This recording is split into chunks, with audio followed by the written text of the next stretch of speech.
BJP के राष्ट्रीय अध्यक्ष को लेकर लगातार बयानबाजी होती जा रही है। अब बीजेपी का राष्ट्रीय अध्यक्ष कौन होगा, इस बात से भी पर्दा उठता हुआ नजर आ रहा है। कोई कह रहा है कि स्मृति ईरानी बनेंगी, तो कोई कह रहा है जेपी नड्डा बनेंगे, तो कोई कह रहा है कि कोई और बनेगा। लेकिन क्या आप जानते हैं कि बीजेपी का अध्यक्ष बनने के लिए सबसे आगे किसका नाम लिया जा रहा है?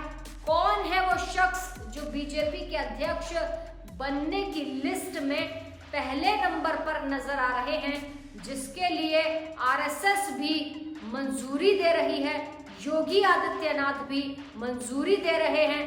चलिए हम आपको बताते हैं इस रिपोर्ट में कि आखिर कौन है वो शख्स जो बीजेपी के अध्यक्ष पद की लाइन में सबसे आगे है और जिसके लिए किसी को कोई आपत्ति भी नहीं है। देखिए ये रिपोर्ट। बीजेपी का राष्ट्रीय अध्यक्ष कौन होगा, ये सवाल सभी के जहन में है, लेकिन जवाब किसी के पास नहीं है।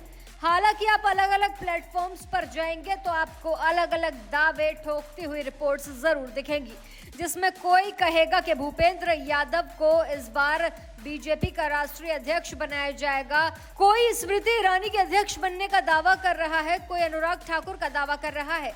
लेकिन आज हम आपको एक ऐसा नाम बताने जा रहे हैं जिस पर सबकी सहमति बनती हुई नजर आ रही है।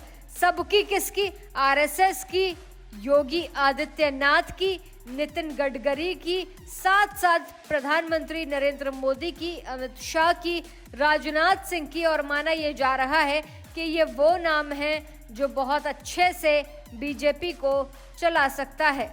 क्योंकि अब से कुछ वक्त पहले तक ये खबरें थी कि मोदी और शाह को कोई ऐसा अध्यक्ष चाहिए जो जेपी नड्डा की तरह काम करे।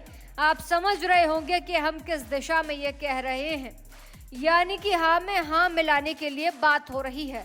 इसके अलावा आरएसएस इस चीज को लेकर बहुत ज्यादा सक्रिय है कि कहीं कोई नड्डा जैसा अध्यक्ष ना बन जाए जो चुनावों में ये कह दे कि हम आरएसएस के बिना चुनाव लड़ने में सक्षम है। तो निश्चित तौर पर आरएसएस वर्सेस बीजेपी का भी वर्चस्व देखा जा रहा था, लेकिन इन सब के बीच आरएसएस ने एक बात क्लियर कर दी थी कि जो भी अध्यक्ष बनेगा हमारी पसंद का बनेगा। अब ऐसे में जो नाम सामने आया है उसको लेकर कहा जा रहा है कि ये वो शख्स है जो संगठन से जुड़ा हुआ है, ये वो शख्स है जो पार्टी से जुड़ा हुआ है, ये वो शख्स है जो अमित शाह की चाणक्य नीति जब काम नहीं आती तो ग्राउंड जीरो पर मेहनत करता है। बात कर रहे हैं देवेंद्र फडणवीस की। महाराष्ट्र के उप मुख्यमंत्री के तौर पर इस वक्त वो काम कर रहे हैं, लेकिन माना जा रहा है कि देवेंद्र फडणवीस को ये बड़ी जिम्मेदारी दी जा सकती है और हो सकता है कि जिस तरीके से कई राज्यों में विधानसभा चुनाव होने हैं उससे पहले ही ये जिम्मेदारी दे दी जाए, क्योंकि जेपी नड्डा का कार्यकाल खत्म हो चुका है, वो उनका ऑटो एक्सटेंशन चल रहा है। नहीं तो उम्मीद है कि देवेंद्र फडणवीस को इस पद पर तैनात किया जा सकता है। इसके पीछे की बड़ी वजह ये कि देवेंद्र फडणवीस हो या फिर गडकरी, नागपुर से इनका कनेक्शन जरूर है। नागपुर में आरएसएस का कार्यालय है, ये दोनों नेता संघ के करीबी माने जाते हैं। और बात अगर देवेंद्र फडणवीस की ही की जाए तो उनके लिए तो ये तक कहा जाता है कि परिस्थिति चाहे कुछ भी हो जाए, संघ के विरुद्ध जाकर वो कोई काम नहीं करेंगे, कोई कदम नहीं उठाएंगे। दूसरी तरफ संघ ये बात चाहता है कि कोई ऐसा ही बंदा तैनात हो इस पोस्ट पर ताकि एक तरफा किसी का राज बीजेपी में ना चले, और यही वजह है कि देवेंद्र फडणवीस के नाम पर मोहर लग सकती है।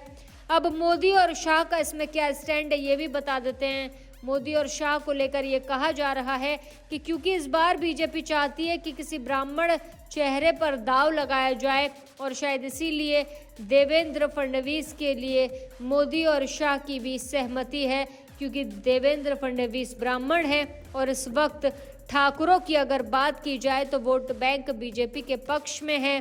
पीडीए जिस तरीके से फॉर्मूला लेकर आए, फॉर्मूला हो सकता है इस बार ब्राह्मणों को साधने का कुछ उपाय निकाल ले।